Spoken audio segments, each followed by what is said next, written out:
I want their leader brought here. I want him brought to me. I want the revolution crushed.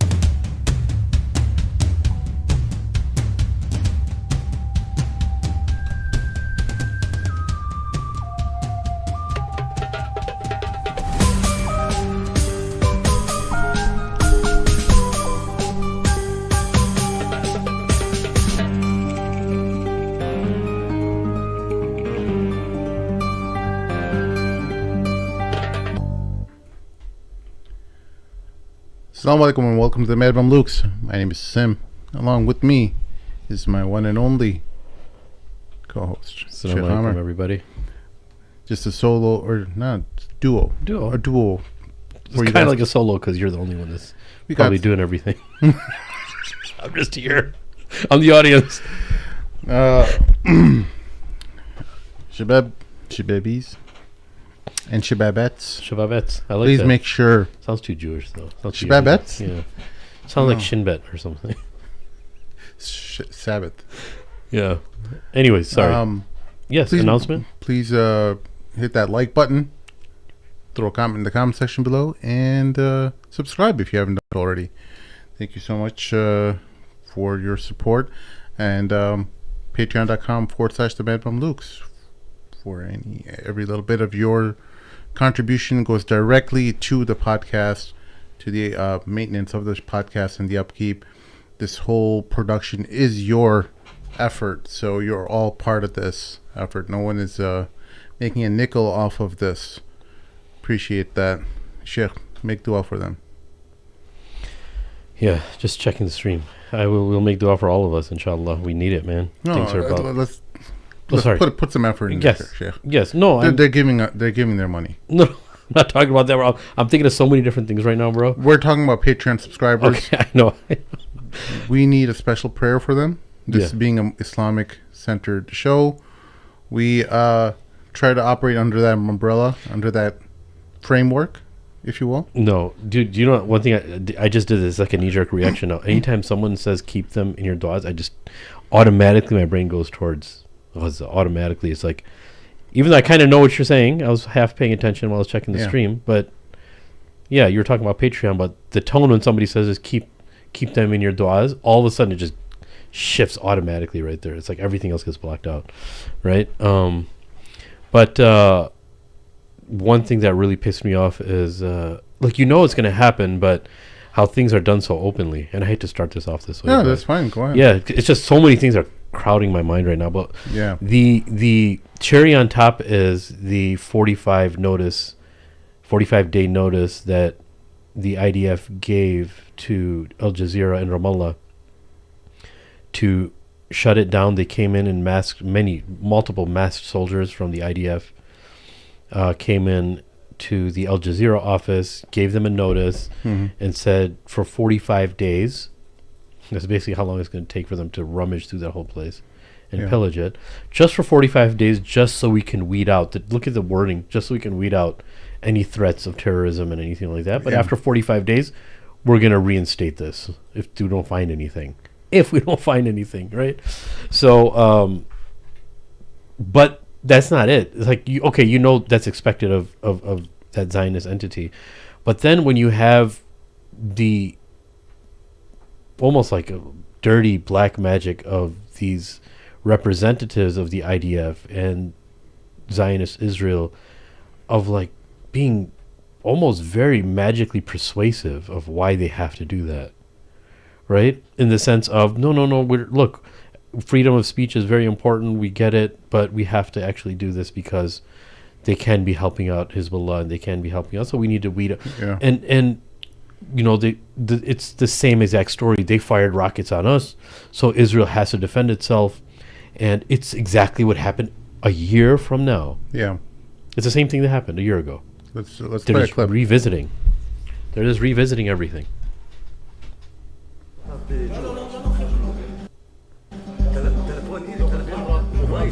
طيب حط الكاميرا.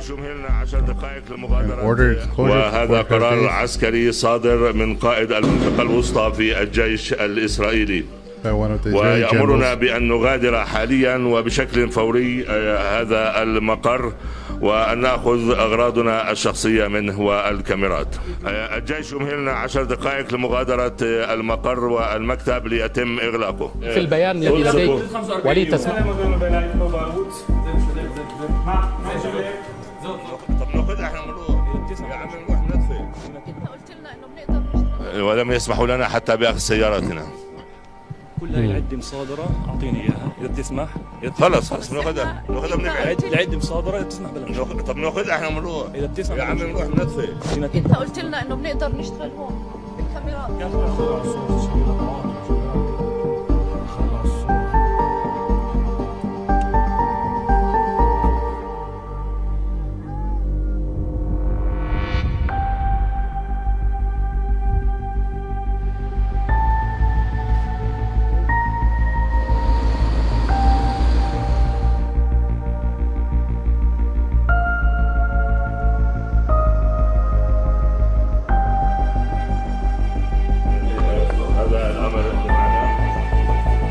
Transparently vengeance for AlJazeera's crime of reporting the truth about what Israel is doing in the occupied Palestinian territories.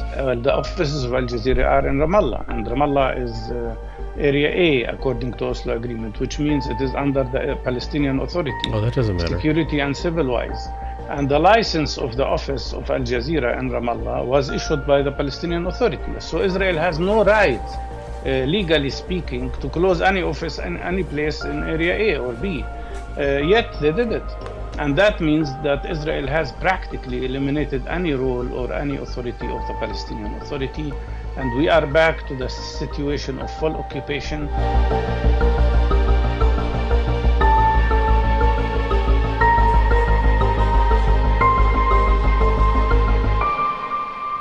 All right. So basically what you're seeing right here is a consolidation of power. They're increasing their stranglehold like a python would, just slowly ensnaring all of the Palestinian territories and removing the Palestinian authorities' governance over it. Mm-hmm. And this is what we all had been saying all along, that it's right now Gaza, but their eyes are on all the Palestinian territories. Yep. And now they want to expand into Lebanon. They want to expand their what they call what the Israeli officials are on record for saying that these lines were drawn up by the Sykes-Picot agreement, and they're saying that the southern parts of Lebanon also belong to them, and so they're aiming to get those lands as well. And just back to the Palestinian Authority thing, is Palestinian Authority was what they were being just used this entire time to control the Palestinians, and they let them make some money, get fat and happy, and now they've served their purpose, and now Spat out. And now they're going to be kicked out. And these guys were cracking down on their own people. We've seen Palestinian Authority do all kinds of horrible things to their own people in order to keep the peace. That these people, because their own people were saying like, hey, these guys are not here to make peace with us. They're not here in good faith. They put you in charge over us, but you only have enough power just to do what they want you to do, just to keep us in control. And they wouldn't have it. They would imprison their own people. And so now you're seeing with the complete infringement on their authority and shutting down their offices, AlJazeera's offices, you're seeing a consolidation of power from the Israelis. Yeah. There's no other way to interpret it. Yeah, that's very straightforward. And now you're going to see, obviously, the State Department and other governments all across the world make excuses, say, and Mohammed bin Salman's going to, say, oh, there's no Palestine state, where there's no peace with Israel without a Palestine state. He's been saying that forever. Yeah, that it's a cool it doesn't mean slogan, it doesn't mean anything. He knows very well that once Israel consolidates its power over its territories, that he's counting on people to forget, and he'll How do end you up make them forget though. He'll end up making peace anyway. That's what he's saying. right? Yeah. But you end up making people forget by getting people fat and happy and rich. Give, you know? give, and give. And they're like, you know what? I'm living good. You know what? Once that all kicks in, you're feeling comfortable, your belly's full, you're getting benefits. Yeah. Hey, take this. I'm sending this stipend out. Hey, we're getting this. Nice fun land, everything. Gambling, casinos, whatever, offshore, whatever the case is, free entry. Exaggerating there, but what ends up happening is that comfort makes you forget. Yeah. It's like, it sucked, but now it's over. That's what it becomes. It's over now. They control everything based on like your own deep desires, like where your ambitions are. It's purely how like Shaitan would look at like you and how to figure out how to peer into your soul and find out what are your ambitions. What do you want? I'll get that for you. Yeah. Just make sure that you don't get involved in my business. And, they really just figure out, okay, you want to do this. Okay, just make sure you play by the rules that we set out for you. Yeah. And you're seeing a guy like Kanye West completely get jettisoned out of the cool kids club, the billionaires club. Yeah. Get his accounts and everything shut down, losing Adidas deals and stuff because he made anti-Semitic remarks. But a guy like P. Diddy, who they had mountains of evidence of because of his what was those parties called? Freak out parties. Yeah. Have you been to a pre-freak out party? I think I was invited, but I didn't go. You didn't go. No, the freak out I'm talking about is more of like the spirit stores that they have like the Halloween section. Yeah. But that's where I take my kids. Yeah. But so the crazy thing is that you mentioned this P. Diddy thing. The first thing is no one can go on that just long. for the Shabbat. Yes, Some of the them are excited. They get excited when Sheikh doesn't celebrate Halloween. He's just taking. I just go to the spirit store because I don't go to haunted houses. He just takes the kids for little adventures at the stores. He's not celebrating Halloween. Okay. Yeah, I like. We to do spook them costume out. parties at our house. We do costume parties. Costume parties, fine, not on Halloween. Yeah. Is that okay? Yeah. Well, can we? Like, you make me forget about everything. You know my ADD, bro. No, I forget I about have everything. worse ADD than you, though. We both have ADD. I know, that's the why we problem. have. We need to anchor like Harry or more to keep us on track. This is going to be a disaster, but we'll see what happens, inshallah. Yeah. But number one, there's so much talk of the similarities between P. Diddy and Epstein and how they're basically a carbon copy of each other, and how Ice Cube comes out of the woodwork saying that hip hop was a federal project for the projects, basically initiated by the feds, initiated by the FBI and the CIA. And the reason I'm mentioning this, when you're talking about consolidating of power and make people happy and fat, it's when you give people a drug, whether it's by a certain culture, you have to be talking about that. Like, for instance, in hip hop, you have to be talking about this. You got to let this slide. This is the culture we want to push. Or when it's the culture of drugs, right?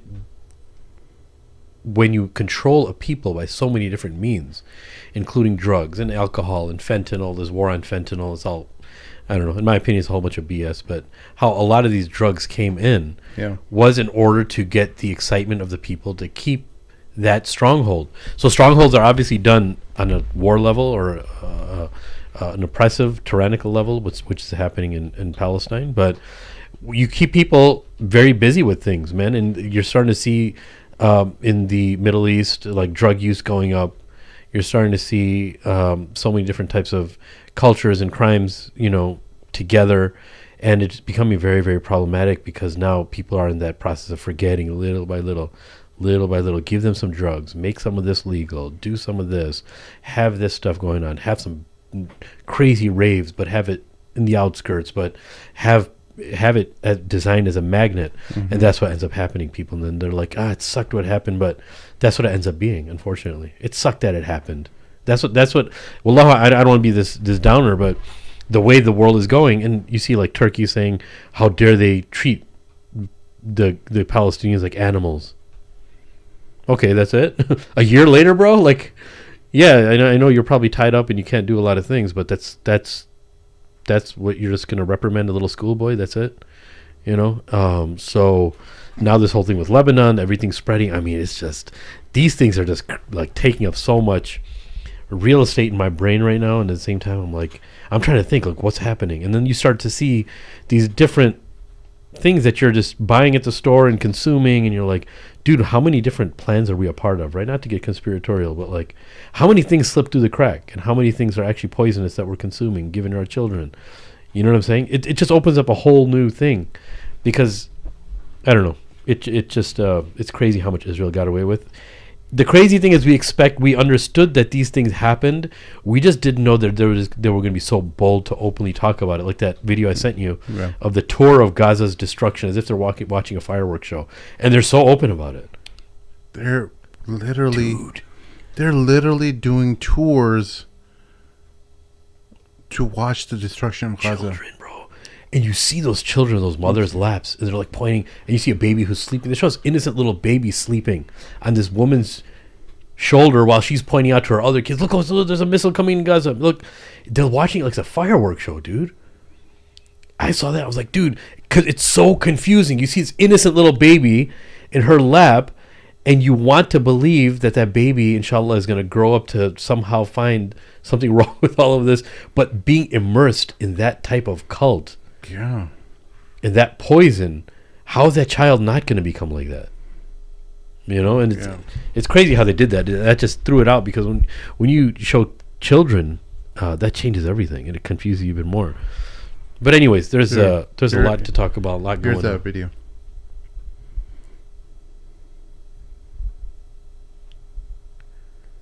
Is there audio with this? Yes, there's audio. Oh.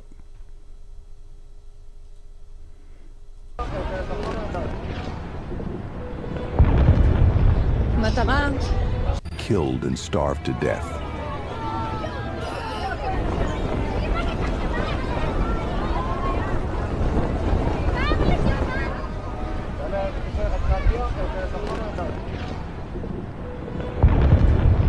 מטרה של גרעיני ההתיישבות להתקרב ככל האפשר לעזה, לראות את עזה כולה ולהבין שמעתה והלאה עזה תהיה כולה יהודית.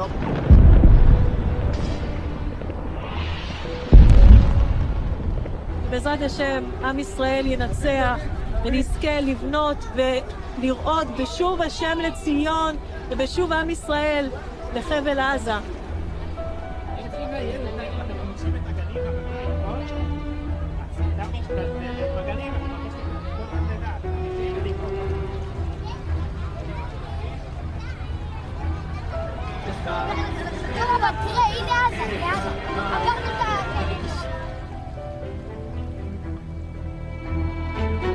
Poison. Oh my god. Yes. One thing to observe, Sim, why do you think they only showed women, 2 women spokesmen, only children? They barely focus on the guys. What do you think is the point of that? Well, I don't, look, historically there have been just to look back into history, onlookers, observers, women and children would watch battles take place from hills and stuff like that, right? But we're not that society anymore. I mean, that world was a different world back then. And this just shows like just barbarity. Like you're not. Why would you expose children to that? You know. Do you think it's a retaliation? I think us always saying women and children getting killed, women and children. It's every statistic when they're talking on, they always say women and children, or is that kind of a stretch? I think what this is just brainwashing. You're inculcating a new generation of children to hate Gaza and to hate Palestinians, and to put that ambition of taking Gaza and whatever other aspirations that the Israelis have. That's what they want to do. They want to make sure that the next generation aspires for the greater Israel that they've envisioned. You know, and that's the only takeaway I can come up with. But it's barbarity, of course. Yeah, man. You know, I can't ever imagine my worst enemy just taking my kids to see their destruction. It's kind of weird. Like, I could never see the Palestinians ever wanting to do that to the Israelis. That's why the world loves the Palestinians so much is because they're not like them. Yeah. And everyone's seeing the savagery that these people are now. Like, the whole world is seeing it. Like, what? The United States is allying with these crazies? But the propaganda is so strong in some areas, man. Some people are really like, they're really conflicted. They're like, because to them, it's like Israel, the only weapon it has right now on a social media level is showing that you're fully confident when you say the facts that you're saying, and talking about how much of a threat, tunnels, human shields, rockets from Lebanon. And they say, the thing is, they don't hesitate. If you look at them, they say it with full confidence. Yeah. And that's the only thing they have going for them. Yeah. The whole world is...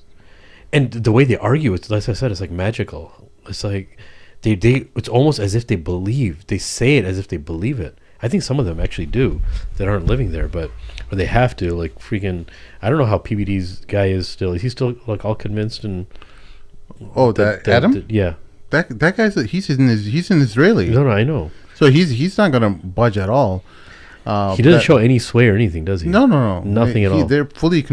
You can show them like doing mass atrocities to their face, and they'll deny it. Yeah. You remember like when you were trying to, I don't know if you ever had a discussion with the crazies among Muslims, right?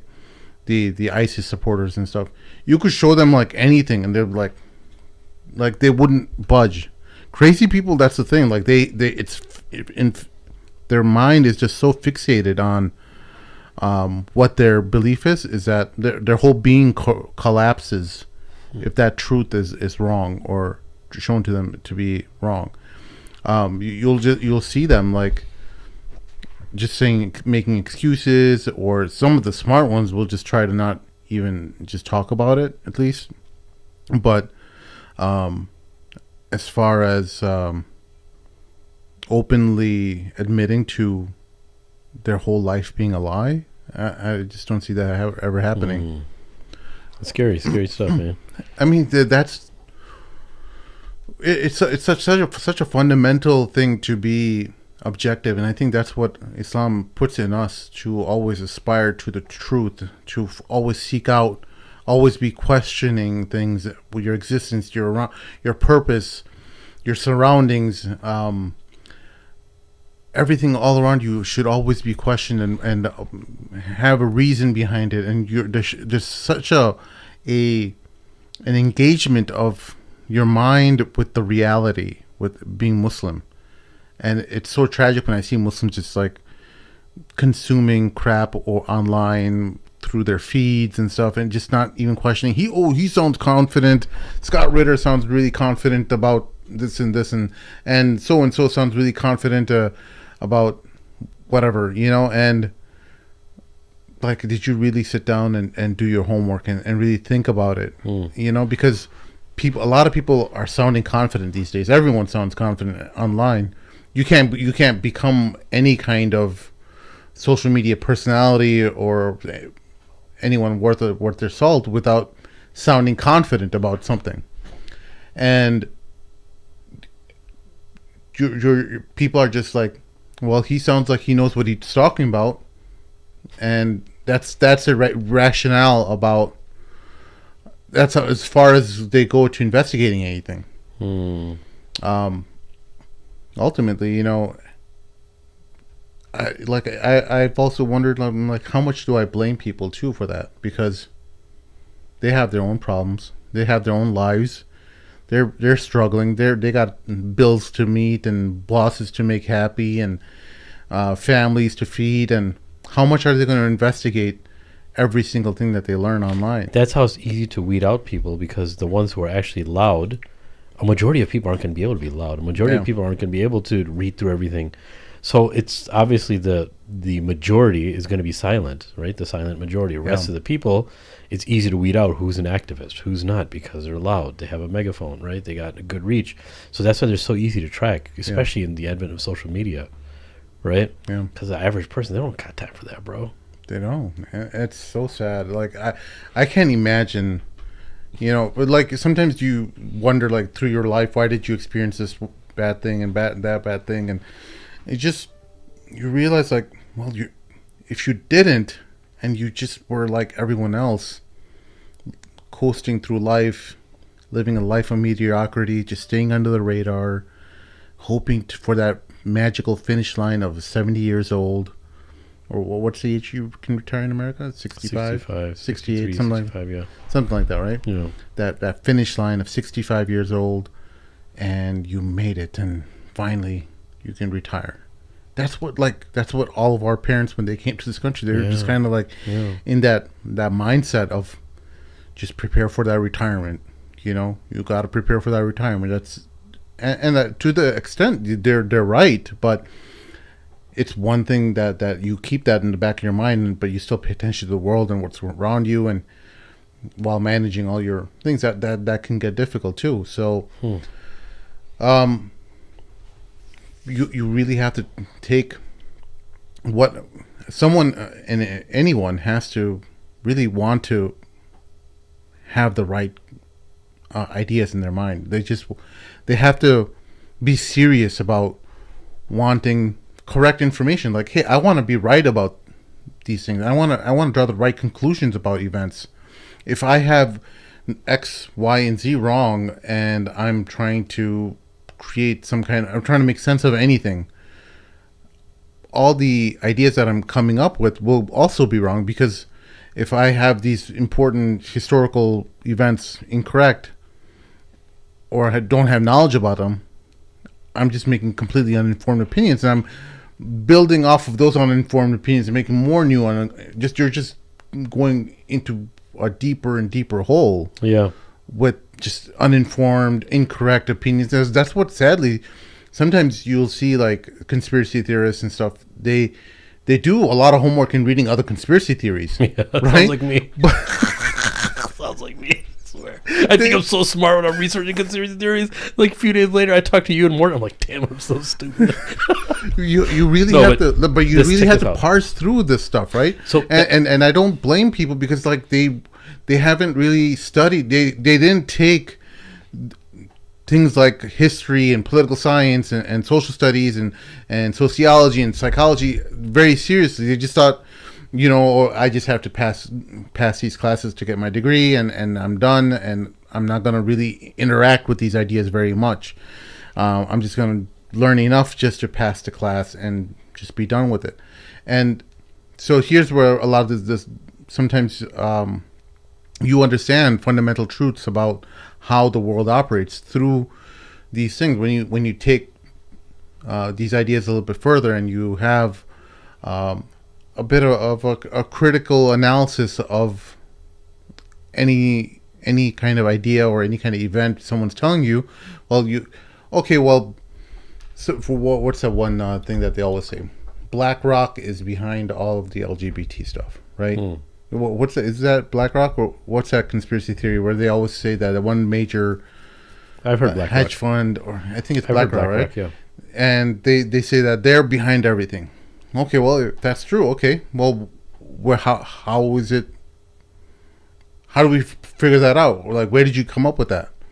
Well, if you look at the agreements that they make before they give out these loans and stuff like that, they make everyone who takes these loans agree to their social media currency. I'm like, okay, sure, but BlackRock is not the only company that is doing this, right? There's other, like, when you talk about ideas and how ideas spread, it doesn't take one institution to spread ideas. It takes several. Like it happens at colleges and universities, and yes, we know, like, we've talked about how problematic the current LGBT or the whole identity crisis is happening in America. We talked that up and down and left and right. We've talked about it. Yeah, talk about it. No, I'm sorry, my No, you're good. You're good. You want to appreciate? Like, you had a beautiful voice, mashallah. Yeah. No, but so you have to be able to figure out, okay, well, how do ideas permeate through society, right? Because that's very important to understand. Fundamentally, how do ideas spread? Yeah. Is it just one BlackRock and the Bilderbergs and a few other? It doesn't work like that. You have to understand how societies develop and how it's created, and you have to have an understanding of sociology and and human psyche and how ideas spread among society, and then people, and then you have an idea of basically how if someone was to spread this ideology among civilizations, how would they go about doing that? It's not like a one area. It's not about getting Bill Gates and a few other people involved, and then that's how it happens. It just doesn't work that way. No, and I'm so glad you mentioned that, because before we even got into this topic, I wanted to... By the way, I'm not saying BlackRock doesn't do that. No, I know. I'm just saying that you can't assign one single area saying that this is the one reason. Yeah. Some people say the Jews are the one reason. I'm not... No, that's not how it works. Yeah. There's many reasons. Dozens, yeah. Many dozens of organizations that are in collusion with so many different things, including the LGBTQ thing. But before I forget, so look, there's some people, for instance, we hear the majority of like people who do follow the news in America, it'll be like Fox News, CNN. Can you scoot up? Yeah. Like this way? Yeah. And that's the layer that they have to identify what's objectively true. But there's multiple layers to everything. And so sometimes somebody's so convinced. Yeah. And that's going to be the majority of people, right? That's why we see very few people that are able to peel layers and get down to like an objective truth, some type of reality within all of this, but also just to see how a lot of these games are being played.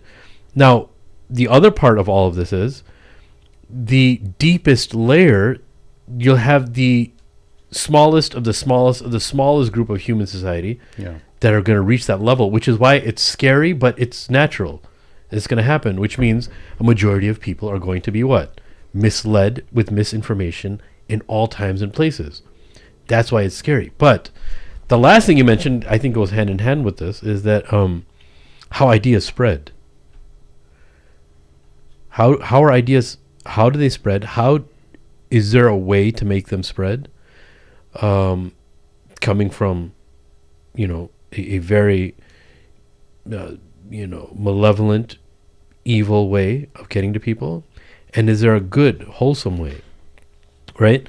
And just to like scratch the surface on this, sometimes people spread ideas through blackmailing other people, right? Which is through misinformation, or coercing them to say something in order to solidify something that's already there, right? Kind of like the Epstein and P. Diddy thing. There's so much coercion, so many people tied up into this, and how much of an asset he was. There's so much talk now on how P. Diddy was an asset and how he was brought to this industry. So look, all this culture and all this information is spread through individuals like this, right? But as someone who has studied this era, how did the Prophet spread his ideas? That's what I was getting to. Oh, go ahead. No. I'm glad you said it. I'm glad, because I didn't want to be the only one saying it. Because us as believers, when we talk about this, our mind should go somewhere, right? Yeah. And some people are like, oh, it's oversimplistic, man. It's like, no, but the reality is Muhammad sallallahu alaihi wasallam, he started off, yes, before his prophethood, with amazing manners. He was an amazing human being.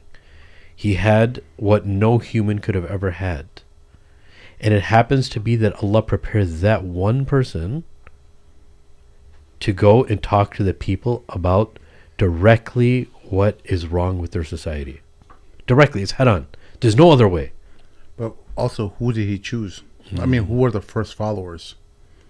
They were the weakest of society. Because the weakest will always be the most as well. The weakest are the ones who put people in charge. They're not the 1%. You think about like the people in the armies. You think about the religious establishment. You think about all these different kingmakers, right? They're like the religious authority. There's generals and stuff, and all these people. Historically, we've seen that they are the ones who give legitimacy to the ruler, right? To whatever establishment there is. But who's sitting all the way underneath all those power structures? It's the people. Yep. The people ultimately give legitimacy to these power structures. Even if they're oppressive, you're ultimately giving them some form of legitimacy.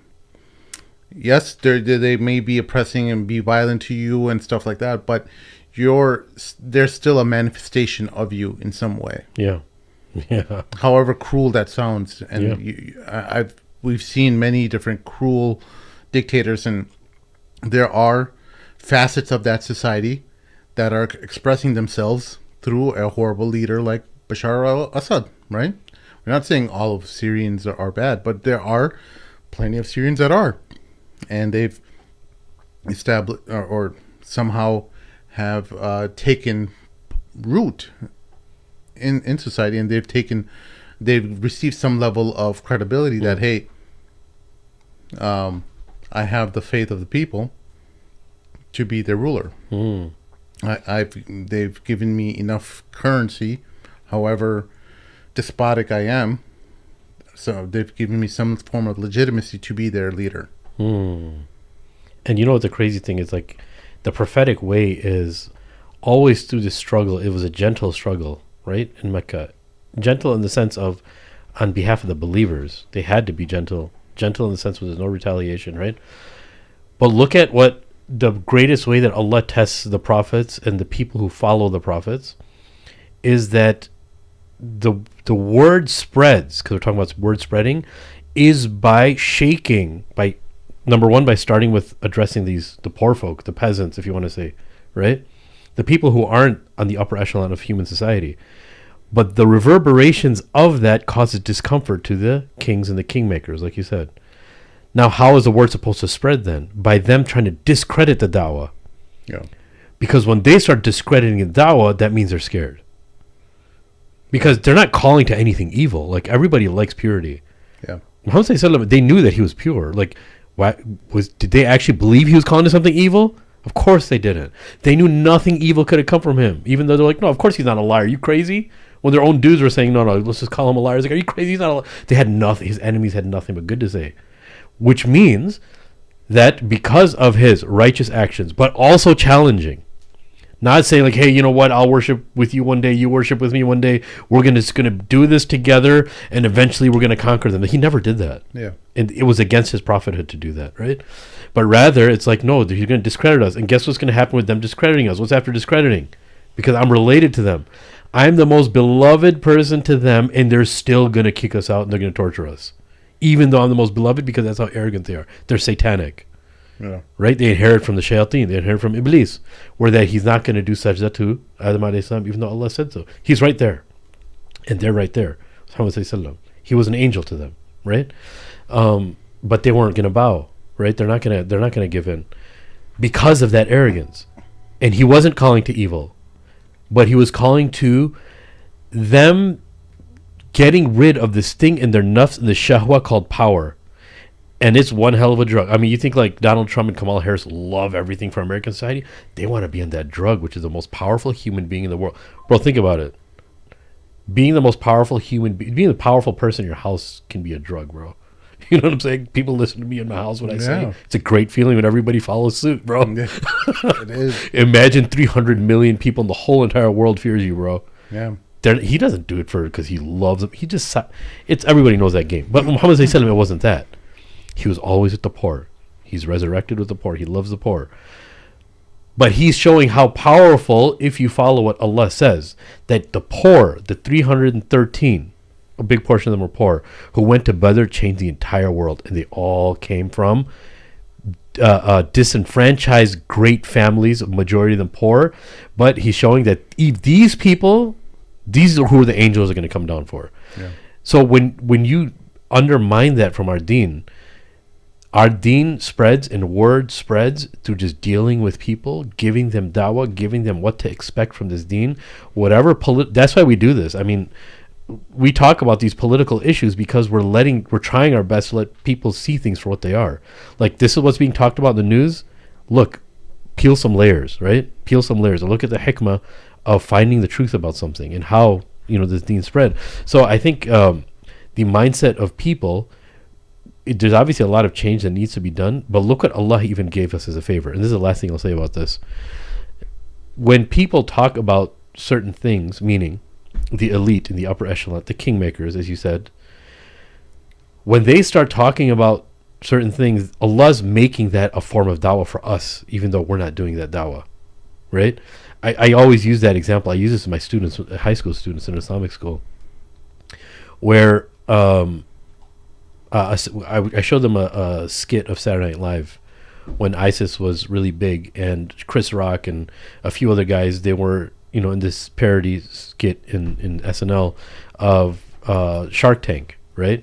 And they were pitching the Shark Tank an idea, and they were acting as if they were ISIS, but they were making it show how stupid it is. But that's not the point here. What they were wearing on their chest and their head was the kalima. They're dressing like ISIS, right? Yeah. You had millions of people see that. And from the hadith of Rasulullah, every La ilaha illallah Muhammad Rasulullah will enter every single home, right?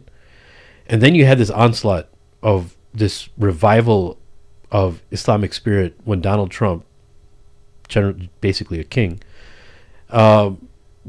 being very nasty to Muslims and being very disgusting to Muslims, but spreading the word for us. He did.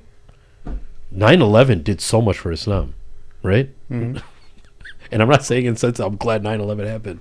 I'm saying no matter how here comes my conspiracy theories, but I'm just saying it was intended to damage Islam, to take over the Middle East, but Muslims spread like wildfire, even though they were meant to be the culprits before they even knew what happened. Somehow they knew right away, right?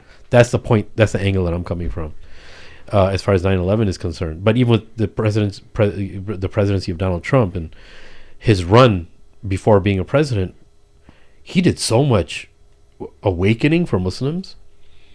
Yeah. It's as if Allah's going to do it for us if we're not going to do it. He's showing us, look, I'm doing it for you. I'm doing it to the people that hate you. Just do a little bit. You know what I'm saying? Yeah. And that's what I got from it. And we're seeing it over and over again. We're seeing it with the Gaza. Yeah, we're seeing with the TikTok girls. All the girls all over TikTok who are accepting Islam. Yeah. It's insane. It's just mind-boggling that these events are happening, and you're trying to make sense of it, why it's happening, and why is Allah allowing this to happen? There's so many Muslims all around the world who are against this. They're under oppressive governments who can't allow them to do anything about it, and somehow it's also feeding into Allah's plan to expand Islam, so that Islam reaches into everyone's hearts. People are seeing all over the world how the people of Gaza are resilient and smiling and standing fast, and they're not responding with the same type of venom that the Israelis are. And the whole world is seeing that, and people are like, what kind of people are these? Yes, 40,000 have died, and horrible and tragic, and we all know that, but where is Allah taking us in the grand scheme of things? What direction is He pushing the world towards?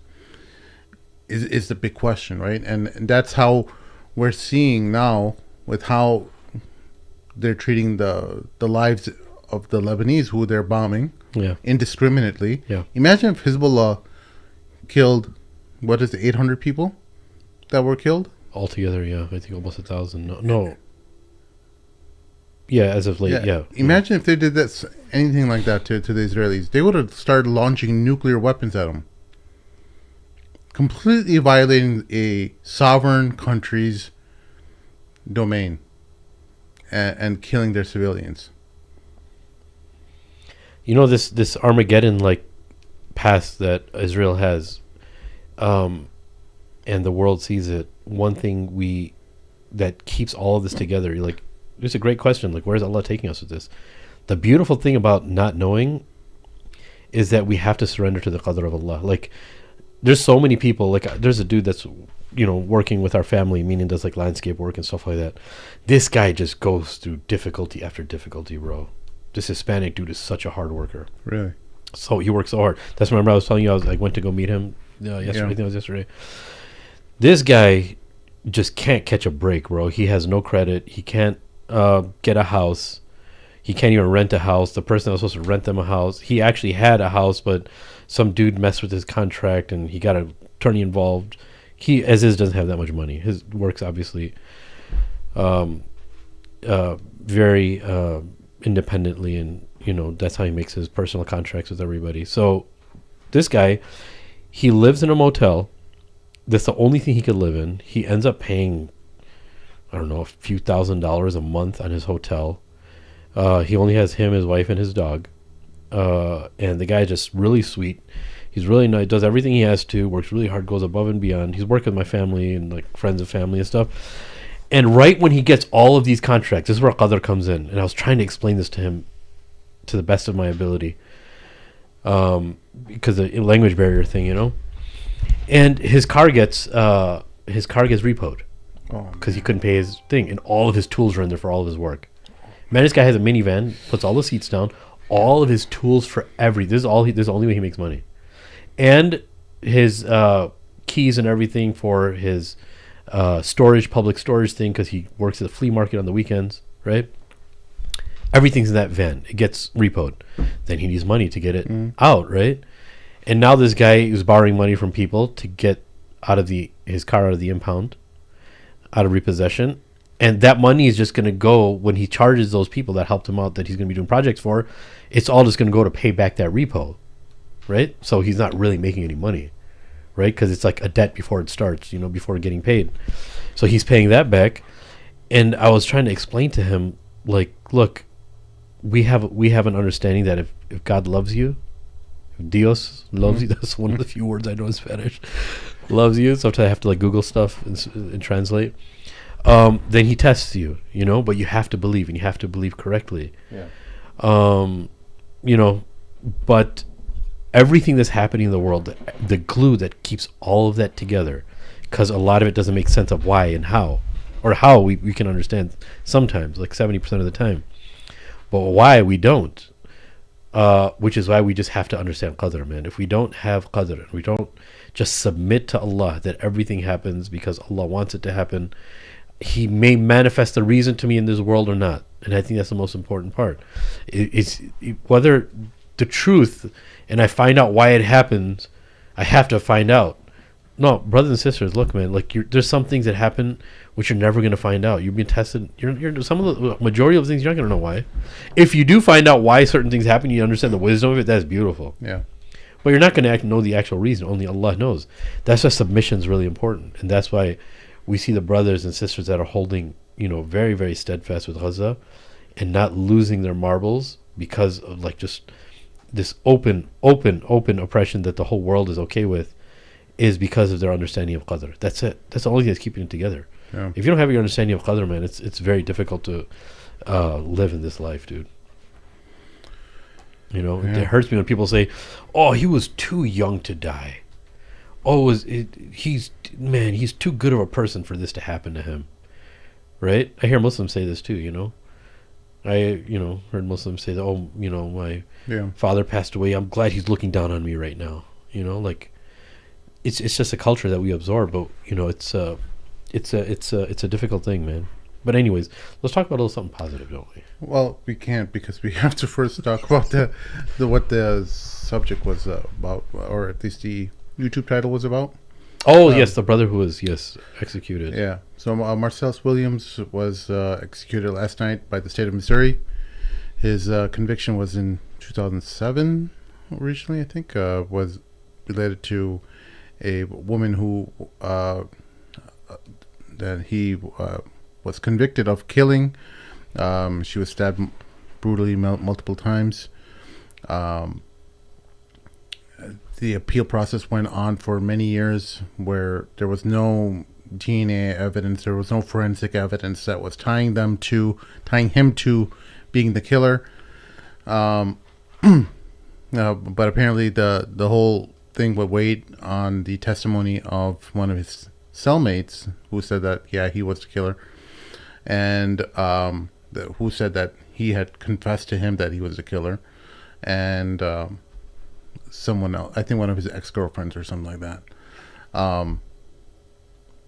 But he had always maintained his innocence. The whole situation, there's even one of the newer prosecutors who was brought into the case said, there's enough doubt in this case that his conviction should be stayed. Even the governor of Missouri got involved. Not right now, not the current governor, but the previous governor, who created a special commission to investigate the findings or to find out what exactly happened, and investigate it. This was a very publicized case, a case that many people who are against the death penalty were against. And you know, there's so many things to talk about, at least with relation to not just this case, but the overall death penalty as well in this country. I think, you know, as Muslims, we believe in the death penalty. We know that that's part of our legal code. But there's also reparations, like blood money, that is also part of our legal code as well. We have in the United States so many overturned convictions of the death penalty that I don't think it's being implemented correctly. I don't think the spirit of the law, even if it's from Islam, like if tomorrow the United States became an Islamic country, that we could go forward with this kind of a system. Like, it's so corrupt, it's so unjust. There's so many problems in these convictions that you're having Supreme Courts getting involved. You're having bad representation for these people who were sent to death row. We find out they had really bad counsel because they can't afford good attorneys and stuff. So, you know, it's incredibly sad because a good man was killed. Yeah. A man who, you know, maintained his innocence, who many people vouched for on his behalf. Many people fought, non-Muslims included, for his innocence, and it literally went along conservative and liberal lines in the Supreme Court. It went to the state Supreme Court. I think they got, it was like 4-2 or 4-3, sorry, 4-3, 4 conservative judges, and the 3 liberal judges were against it, and in the U.S. Supreme Court went along the conservative and liberal judges. So yeah, it's incredibly sad. I don't know how else to. How old was he again? Do you remember? From the reading, I can't remember how old he was, but I can pull it up. 2007. But here's a quick clip of him for people who want to see what he was all about. 1 second here.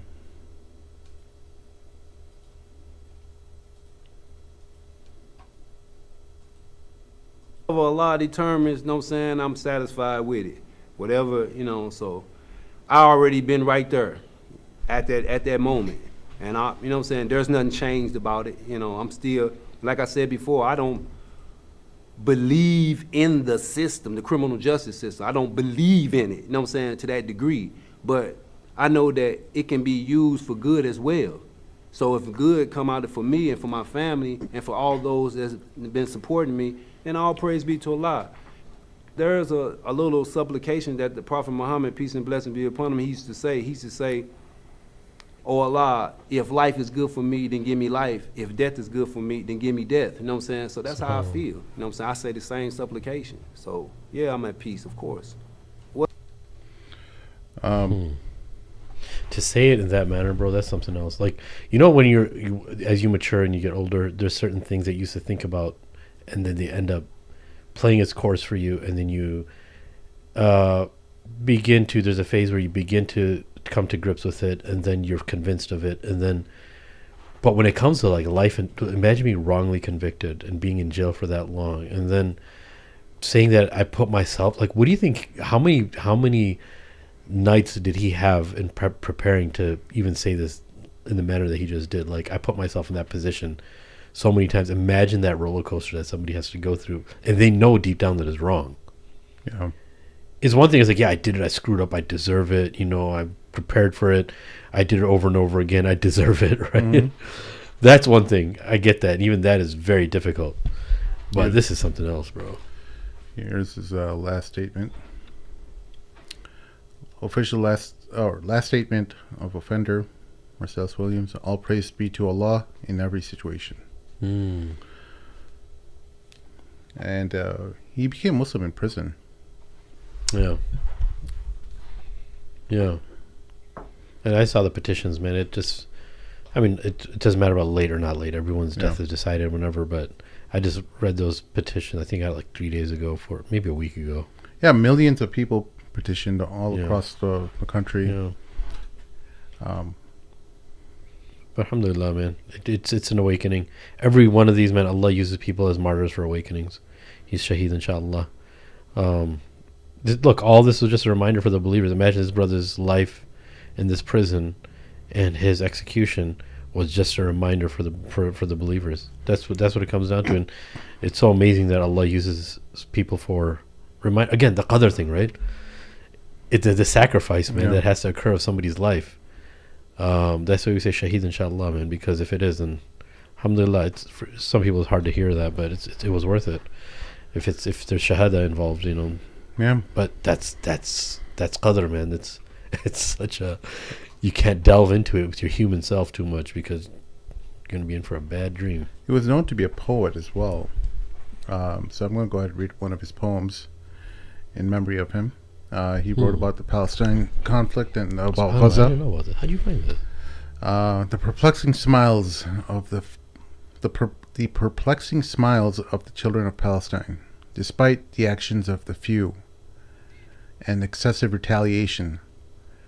Drones, planes, bombs, tanks, rubble, buildings demolished, vanished houses and neighborhoods, hospitals targeted, UN shelters disrespected, murder, death, deliberate killing of non-combatants, babies buried alive, amputations, hunger and political starvation, lack of or no water, strategic sanitation, daily terror, and terrorized daily, military maneuvering, moving here and there, to here and back, to return back again to nowhere, trauma with all its manifestations, international parleys and hesitation, defiance to the realization of two nations, global aid thwarted, global amnesia, siblings and relatives gone forever, parental worries, in the face of apex arrogance and ethnic cleansing by any definition, still your laughter can be heard. Oh, and somehow you are able to smile. O resilient children of Palestine. SubhanAllah. So this is what we were talking about earlier.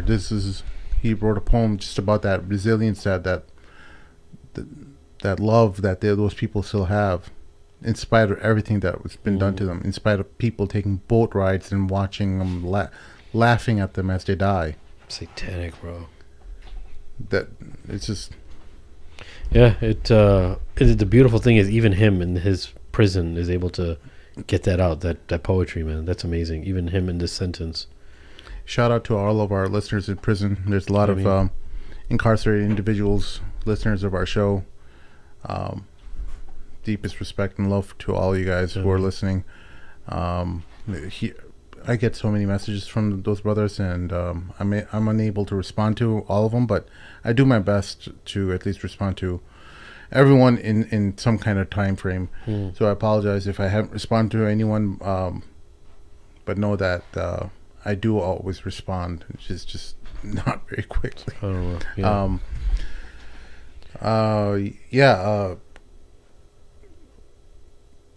It's difficult to talk about, and there's some of these people, like in the comments and stuff, they're like, oh, he was guilty of other things, and I'm like, dude, like, we're talking about his incarceration, okay?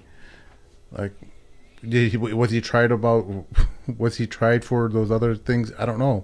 Like, but if he isn't, it's as if you're saying, well, he died because he did other things too. Well, that doesn't deserve a death penalty anyway. Yeah. Right. And Anyways, yeah, that's people are going to be people, man. They're going to say what they need. We're going to say what we need to say to cope with things and rationalize things. Yeah. And sometimes it's just nurture, man. Some of us were raised differently, so we say certain things. But on the flip side, I think there's still a lot of khayr left in this ummah. That's the main thing. I mean, all this stuff happens, and there's always a little spark or many sparks everywhere. That so much khayr is left in this ummah, and that's what Gaza showed us too. I mean, just talking about on a healthierly happy note, it made people a lot more charitable. It made people a lot more kind. It made people a lot more aware. It made people a lot more united. It made people very even though, look, that's a beautiful thing. Even though there's games being played amidst all of this, in the middle of all of this, there's like 100 different games and angles, and no one has the mental capacity and strength to go through and know every detail of that, right? But there's still a lot of khayr left in this ummah, man. Like I'm telling you, like my 7-year-old, he said I was so proud of him because he doesn't care about who's around him. He's in a store, and there was an elderly lady next to us. Like, wait, Abu, does this company support Israel? He's looking at some chips.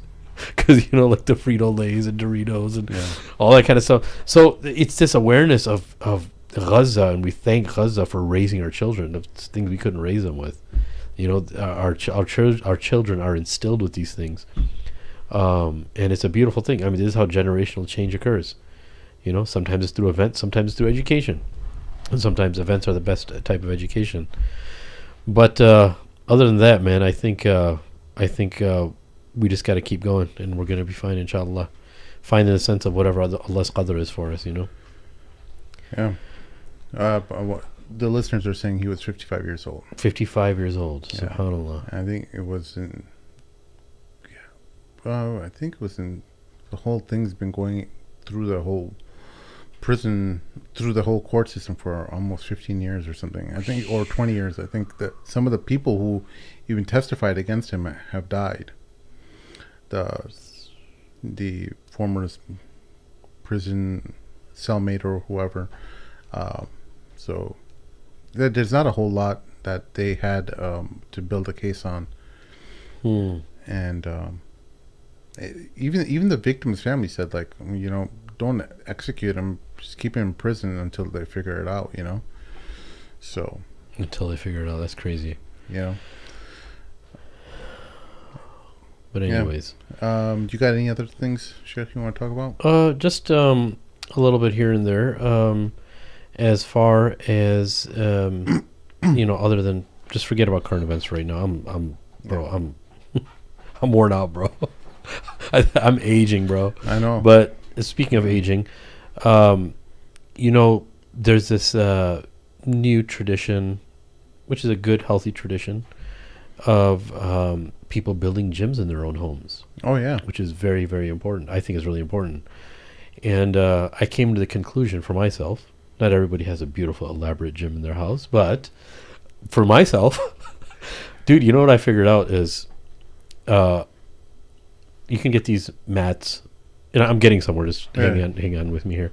There's these mats that are like 3/4 of an inch thick that Hafiz Mursaba sent me, Hafiz Mujju, that they're called the cow mats or something. They have them in like slaughterhouses, but they're really sturdy, and they're like 100 pounds each. Yeah, they're like 6x4, and they're only like $50. Everywhere else is selling for really, and all you need is like 4 of those in your gym, in your garage, based on how thick are they again? 3/4 of an inch. Okay, really thick. They're 100 pounds each. They're 6x4. Okay, wow, really heavy duty. And you just need a few kettlebells, bro. Like I've been really getting into just realizing how many functional exercises you can do with one kettlebell or 2 kettlebells, one in each hand. Yeah. And I started just going down the rabbit hole, and I just found, it kind of started with when, who's that dude? Action Bronson was on Joe Rogan's podcast, and he did a workout with him, and just kind of like Joe Rogan's go-to workout. And I went down the rabbit hole, and bro, if you have a screen, even if it's a small screen, in your garage, it's not that difficult to hook up, and you just cast it through Google, whatever, cast, right? Yeah. You cast it. There is literally, how you have like computer courses, and everybody knows this, But I just realized it's that easy to kind of stay active. Like as we get older, we just got to do more resistance. You know, a little bit. It doesn't have to be anything profound. You know, just for us, the hobbies method is go 60%. You can work out every day if you go 60%, right? Yeah. If you go to failure, you're only working out twice and you're more susceptible to injuries. But it's about consistency. You see that when you're older. When you're younger, you don't see that.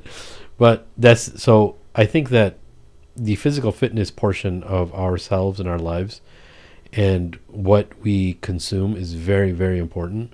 So if you're, you know, at any age, but especially after the age of 40, just think about just getting 2 kettlebells, 20 pounds each, and doing like, you could do a full body workout 3 times. And it doesn't have to be like difficult. You actually don't have to sweat either. You know, like when you're going into like therapy and like you have this therapy that's being done for you, whether it's post-injury or if you have some lagging muscles and it's causing other issues, nerve issues, the doctor's not going to give you strenuous exercise. It's just consistency, small, tiny exercises of moving your head to the back, lifting your head. Now, to some people, that looks like, oh, how's that? No, it's repairing their body. It's not making them build. But I'm telling, the reason I'm saying this is you actually don't have to have like a super rigorous workout to stay healthy. You know what I'm saying? And that's something that's really, really important, you know? And if you have that in your regimen, have a little bit of cardio, you actually don't have to do a lot either, you know? Yeah. If you actually jog, like, so I realize you started off with saying something about mats. Yeah. So you can actually put these in your you could spend like $100 if you don't want to go to a gym, which is fine, I understand that. Yeah. You don't want to go to a gym, get 4 of these mats, put them in your garage, get 2 kettlebells, 20 pounds each. And then once that becomes easier for you, if you want, sell them. There's tons of people on Marketplace selling kettlebells. Get $30, get 30-pound kettlebells. Or if you have extra money, just get like, you know, 3 or 4 sets of kettlebells. You do full body workouts. You can do everything with those. That's all you need is those mats and those kettlebells. And if you want to have a screen or your phone just to watch the workouts, just headphones help a lot, bro. I listen to a lot of stuff now. Yeah. Just random stuff, but it helps, you know. Debates and job debate. I love listening to debates when I'm working out. Yeah, because it kind of gets your blood pumping too, you know. And just you have that, and now when it's in your home, you have to kind of use it, right? And the second thing, you have to lead by example. You got to bring your family into it. You got to, because then your family's they're gonna be like, hey, how can we stop this, you know? And you're gonna have to be like, oh, I'm fat. No, you can't say that to your kids, bro. The other thing is just walking, bro. Do a lot, especially if you're in the Midwest and you have. And the reason I'm saying that is, bro, like I started noticing, and I know this is so late in my life to say this, you know, like our friend Imam, you know, who's a marathon runner, he got into this thing with me, like, oh, just start with half a mile a day. I started with a mile a day of jogging, right? It averages, like, I do it like 4 times a week. But I started to realize, you know, like there's this mental clarity that starts occurring the more you run. Not just this runner's high thing, because I don't think a mile will give you a runner's high. But there's this circulation that occurs, and you start realizing you become like kind of like a better person. If you have a right head on your shoulders, you don't have any serious medical conditions, or you're not a narcissist, you start to realize that you start becoming a better person. Yeah. If you have a proper head on your shoulders, and you have obviously taqwa of Allah, and you start realizing, you start having more empathy, you start thinking more clearly, you start wanting to do things more. You don't find things difficult anymore. Right? Like, oh, I don't want to do that, man. It's just too much work. So it just makes us a much better person. And I think how this relates to everything that we're talking about today is there's a lot of work that needs to be done. And we're not going to be able to do that if we don't put ourselves through a little bit of hardship and consider our bodies a vessel. And that's the main point of all of this, is that Allah gave us his vessel. And that vessel is an amana. And that vessel, by the permission of Allah, is going to help you do things, right? If you don't take care of that vessel and you have a very strong mind, that's cool. Some people, I know some very intelligent people, but they're not in shape, and there's other things they can't do. But those people can be like superhumans on some level if they get their body together and because their mind is already there, bro. Yeah. You know some people like that too, mashallah. You know, I'm not going to throw dirt in your face, so I'll say you know some people, but there's some people who are also like super intelligent, but they're super out of shape. Yeah. Right? And I feel bad for them is because they can't move properly, and they're capable of so much more. Yeah. If they just walk 5,000 steps a day and do like a 10 to 15 minute workout a day with some kettlebells, bro. Yeah. And it's just sad, like so many intelligent individuals who you see them like be incredibly just helpless because of weight problems, because they're just having all these physical ailments. And you know that if they just got up and just did some walking, everything's coming down to, like, all the studies are just pointing down to some walking. Yeah. Walk. Just start moving. And that in itself will significantly improve your life. And if you can't walk 5 minutes, walk 15 minutes. If you can't walk, if you're going to do 15, you just incrementally increase your the amount you're doing, and the results as you do them, you're gonna just start loving it more and more. That's the most insane thing about it. It's an addiction, yeah. Is that you just start loving it, because you love the way you feel. The body your circulation's improving, your thinking is improving. You're starting to wake up on time for Fajr, for example. Many people who have struggle with a lot of this stuff, they can't wake up for Fajr because their just circulation is so poor. They're struggling to breathe at night. Yeah. All kinds of different problems are happening just from not moving, because we're just in such a sedentary lifestyle that people are just, their circulation is just literally collapsing. The circulatory system needs to move around. And dude, I'm one of those people. And look, the reason sometimes you say things out in the echo, in the chamber, because you have to. Because look, I'm like one of those people right now. I've been trying to lose weight for a long time. Finally got a group of brothers with me. Yeah. We're doing some stuff. We're doing some like fasting, but we all have our goals. Like for me, it's like, I got to lose 40 pounds, bro. I got to lose 40 pounds before the end of this year. And that's just the beginning of the journey, but you start to realize it. Like, I'm not saying I'm there, but the reason why I'm starting to feel this maturity is because it's not just about losing weight. It's about doing something difficult, because losing weight is difficult, but just challenging things. Like when you first try to run a mile, especially if you haven't ran since high school, like steadily, consistently, it's not easy, bro. I remember when I started running a mile like 3 weeks ago. It's like, bro, this was so easy when I was in high school. I think when I was in high school, I did a mile in like under 7 minutes. Yeah, dude. And like now, I think the first time I did it 3 weeks ago, it was at like 15:50, because I had to walk some of it too. And I was like watching some videos, like, am I running wrong? Like, and I'm like, dude, when's the last time, like when I'm playing with my kids at the park, I'll do like spurt, like a little run here, like, like 10 yards, 15 yards, play with them, but not like steadily, okay, I'm going to run for a mile. I haven't done that since like, maybe last time I did that was when I was in college. I've been thinking about this whole thing a lot, and I'm like, well, how do I get the people I love to move and do, forget about just working out, just take on new things, new initiative. Okay, you're good at something, move on to something new, and get better at it, right? And at the core of it, I'm like, why isn't there that ambition, that drive?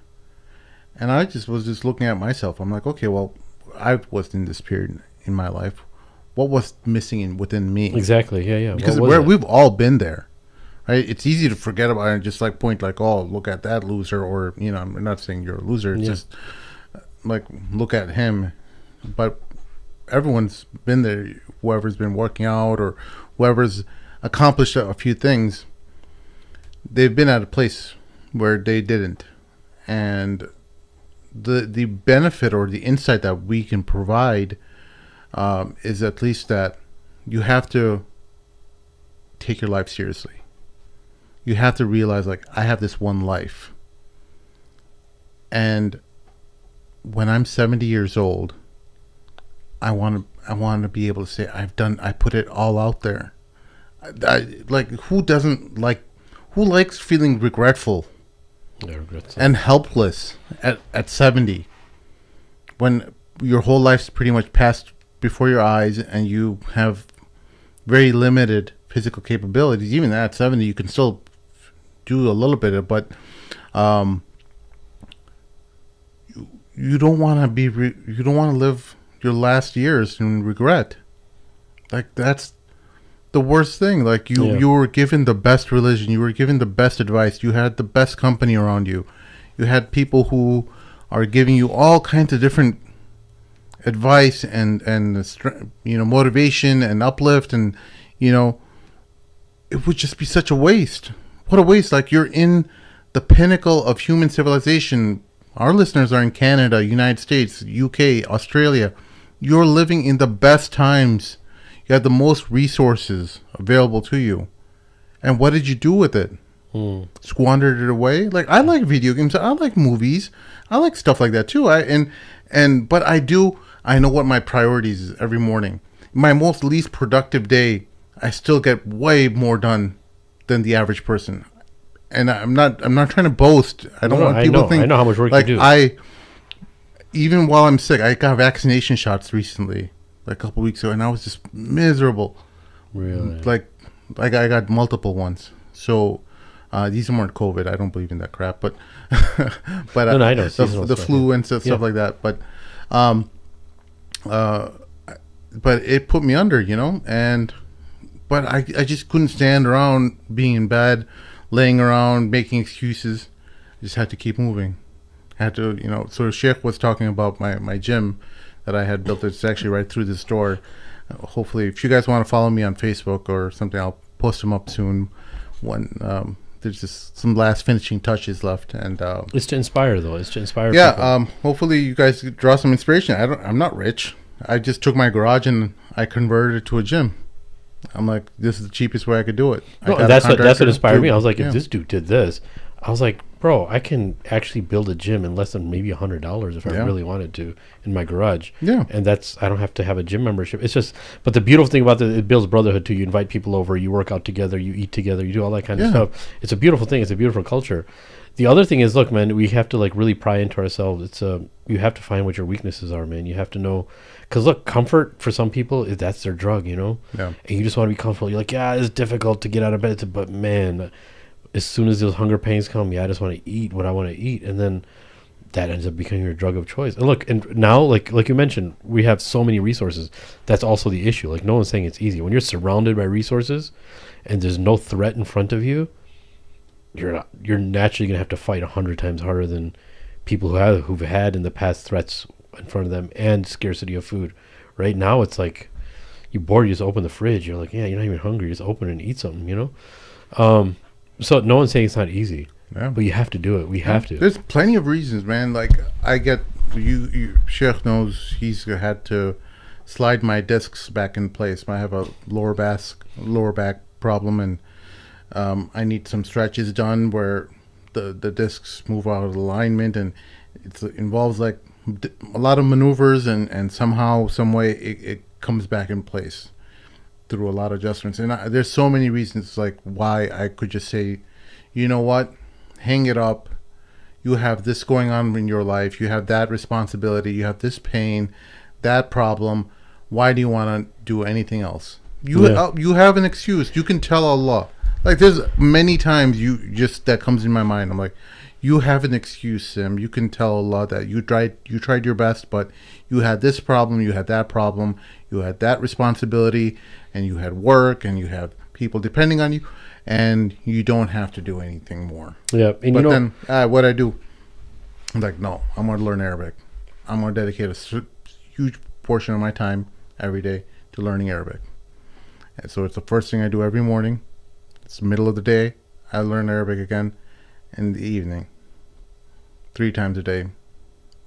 Get at least an hour and a half to 2 hours in by the end of the day. Learning a language after the age of, I think it's 35 or 40, a new language is actually, it's very beneficial for your brain. You could talk to neuroscientists about it too, but it's really beneficial for your brain. But I don't know. It's a single most, at least if you're just, put aside religion and stuff, if you're just even doing it selfishly for your own benefit, it's the only proven way to increase your IQ.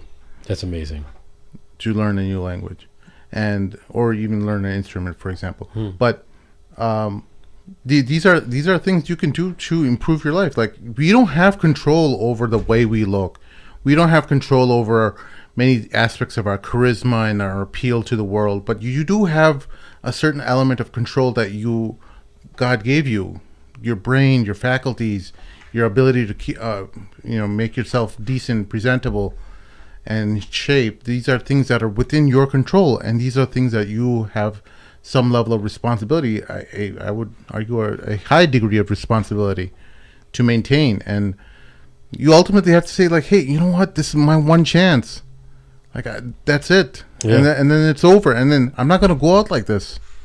I refuse to leave anything on the table. When there's all this happening in the world, I don't want to be one of these contributing factors to be the downfall of humanity. I want to leave this place a little bit better, even if it's just a smidge. That's Maybe beautiful. I just made it just enough that maybe not the next generation, but a couple generations down, someone from my progeny made the Ummah, help alleviate the situation of the Ummah for a better place. Just even the smallest, who knows who was Salahuddin's great grandfather, but maybe he did something that allowed that progeny to be blessed. You're right. Right? Yes, sir. Dude, look, check this out. That's really beautiful, man. It's like an amana, you know, you leave a place when somebody lets you borrow it, you leave it in a much better condition. The other thing is that you guys heard it.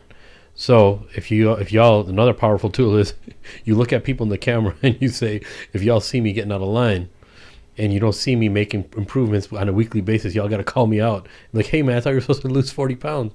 I thought you were supposed to lose 50 pounds. What happened? Oh. Another powerful tool is people, look, before I started this fast and before I started jogging, like I listened to David Goggins, small snippets of David Goggins. But we have an amazing inspiration amongst. Is it not befitting of going into details of how your dad got into shape? No, but he will tell you, like he's nobody's talking about it on the podcast. No, he's fine. Yeah, he would love that if anyone drew inspiration from him. He was a smoker for 20 plus years. Yeah, he was a cigarette smoker. Heavy. Not. I think he was decent. A decent amount he would smoke a day, and he ended up quitting. I think around the age of mid 40s, I want to say early 40s, and he started training for marathons. Wait, can I backtrack a little bit? Because I remember I was sitting in India with your brother, and he's telling me the story in detail because we had a lot of time to talk. And he was like, my dad, he would just like, you know what, I'm just gonna go for a walk today. Kind of started like that. Go for a walk to the stop sign, right, and back, and then he's like, I'm gonna do that a little more often. And he started doing it. And he started going farther, walking farther, and he everyone's like, I remember he'd like come home and just be stretching his feet. He'd be looking at his feet and be like, I'm a little sore and this and that. So he started getting like maybe some more comfortable shoes. And then he started walking. Joined a runners club. Yeah. And then he started jogging a little bit. Oh, yeah. Right? And then like we went in like a lot of detail on this. And then he said then he joined a runners club. And then he does what nobody thought that he would do at his age, bro. He ran the Chicago Marathon. Yeah. Right? And I was like, I remember hearing that. I was like, what? I was in college, I think. Yeah. We were in college. I was like, what? His dad ran the marathon? All the uncles at the mosque and everyone, they were all like, what is he doing? And then there was like a month or 2 months where my dad and my Thaya and a bunch of other uncles at CPSA, he would train them a little bit and they started doing stretches and running and stuff. And this was maybe like 10 years ago. Well, maybe a little more than 10 years ago. But, Yeah, I mean, that's the cool thing about having like building a community of brothers around you. It's so easy for us to find differences among each other, whether you're Salafi or Sufi and stuff like that. Like, these people don't care who you are, but they're killing you. Yes. Like you better figure it out. Like, or else these people are going to kill you. Yeah. And you got to make sure that you're prepared, your family's prepared, your generations down the line is prepared. You got to take yourself seriously. You got this amount of time left. Yeah. And you just got to make sure that you put everything on the line. I'm like, it's just like a race against the clock. Yeah. And as a believer, man, it's like kind of the same thing, but almost switching gears. Is like, dude, like if push comes to shove, like how intimidating do you look, when you're with your family, like, are you with your family and like, you got a whole bunch of people around, a bunch of dudes with their, you don't know what type of people you're going to be around in the wrong place at the wrong time. Like, you at least want to be able to be like, okay, dude, we got to, this guy might be a little, if he gets serious, it might be a little dangerous. Like, are you dangerous when you need to be? Because, like, the best of people they're very dangerous, but they don't practice that danger. Yeah. And, like, how dangerous are you? Yeah. And how dangerous are you? Like, it's a beautiful thing when brothers talk about unity and stuff like that, but unity requires some, I'm not even talking about muscles, dude. I'm just talking about just being looking a little, especially in a time like this. Look, Muslims, they have to be intimidating, but they have to be with amazing mannerisms. Yeah. Like if you find a dude, and may Allah like protect me for saying this, because I don't want to say like I'm like this prime example, but I'm trying to build towards that. Yeah. Is like I want myself to be this gentle person like Muhammad sallallahu alaihi wasallam, but if he needs to be powerful, he is. Like look what you do, Rukana, the wrestler that nobody can beat. He said, you know, like if I pin you, are you going to convert? Yeah. Right? And Rasulullah was not, I mean, the stature of that, he's a wrestler. Yeah. Big dude. Muhammad pins him and pins him. He's like, are you going to become, while he's pinning him, are you going to become Muslim now? Right? He became Muslim. But it's that kind of thing. It's, and, you know, how intimidating do you look to the Zionists, bro? Like, when they see all the Muslims, what do they see when they see the Muslims? Everyone you have around you, draw something from them. I pull stuff from my Sheikh Amr, like Arabic related, and just so much. Whatever I see good in them, I'm like, oh, I want that part of me. Yeah, be greedy in that sense. And more, he'll push me to like, hey, Sim, Mort's really good with money. He knows his way around money. He's like, hey, get on it, get to work. Don't be lazy, Here's a different way to make some more money. I'm like, oh wow, I didn't think about it that way. And then you start exploring. Have people around you who are always pushing you. You learn from them. They learn from you. No one's got it all figured out. And that's, once you understand that, you'll be like, okay, every person, everything that you see in your world, it has its own proper place. Like, oh, okay, I can see a super charismatic guy like Andrew Tate or whatever. I'm like, okay, he's great. He's a great speaker, communicator, effective. He did really great on Piers Morgan and stuff. Okay, he's not my idol. I'm going to take certain things from him. I want to see how that fits into my life. Okay, he's not my anything more than that. Anyone else too, like whether it's an imam or a scholar or anyone else, same thing. Because everyone's fallible. They have blind spots. Everyone's struggling with something. No one's beyond anything. No one's got anything figured out. They're all struggling. They all have the same problems as you and I. They just have a better way of organizing everything. That's true. Everyone has the same problems. And they're just organizing it, and they've figured out how to at least take their life seriously. And that's what most of it's not the difference in intelligence. Most of us are pretty much around the same area of spectrum of intelligence. It's just people who decided to take their life seriously and started organizing themselves and implemented some level of discipline. And those people are doing a little bit more better in terms of finances and stuff like that, right? Yeah, that's all I got. And you need the break, bro. You feel like, I'm telling you, man, just today I walked 5,000 steps. I still have to get 5,000 more in somehow. Yeah. But it's like after you do it, you just feel like, man, I feel so much like the stress I was feeling, that just put on some headphones, walk, jog, do some pull-ups. This is awesome. I shared a video, some of the dudes I'm in a WhatsApp group with. This is like a jungle gym. It's like right there. It's right by my house. I walk to this place. I do pull-ups. I do push-ups. I do this and that. I walk back. I do a little walking, some jogging, bro, and I feel great afterwards. All the, work-related stuff, all the stress you have with families and this and that, the fact that it's vanishing as you start taking steps, and as you're done with your workout, you're like, I shouldn't have stressed it out that much. I just had to move around a little bit. I just had to work out a little bit to alleviate the stress. Like, people take all types of drugs for stress, bro. Yeah. People take Xanax for anxiety. I'm not saying if you're diagnosed with anxiety, I'm just the solution. But I know people who aren't prescribed Xanax that take Xanax, right? And they take a whole bunch of different things too, just so they can manage their stress. And one thing I realized, I was like, I get it why people take drugs because of stress and just to numb themselves, or drink. Majority of Americans, probably drink because it alleviates stress. Yeah. But I realized that, dude, all it took was a simple walk and a jog and a few pull-ups and a few push-ups to feel that stress like almost vanish. Yeah. It's still in the back of your mind. It has to be there. You're not human if it's not there. But just to feel so much better and be like, oh yeah, the world's actually not collapsing on me. It's a great feeling to have that peace of mind, bro. Yeah. It gives you great, and you have to think about things too, man. Walking helps you think and ponder about things. So much, man. So much. There's so much benefits of walking. But anyways, bro. Yeah. And lastly, humility. I can't stress this enough.